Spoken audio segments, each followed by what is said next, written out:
যত কষ্টে থাকি না কেন, বাঁশির সুরে আমরা ঠিক বুঝতে পারি যে কত দুঃখ, কত বেদনা। কিন্তু মানুষ মানুষের দুঃখ বুঝতে পারি না, কিন্তু বাঁশির সুরে ঠিক যেন হৃদয়ের কান্না ছুড়ে আসে।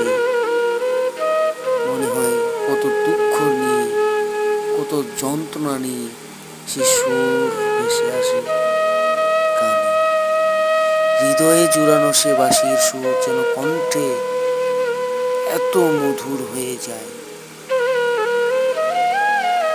যেন জীবন জুড়িয়ে যায় সে বাঁশির সুর, সে ভালোবাসার আবেগ। কেন যে অন্তরের ব্যথা জেগে ওঠে সে বাঁশির সুরে। খুব মায়া, খুব দুঃখ, খুব কষ্ট।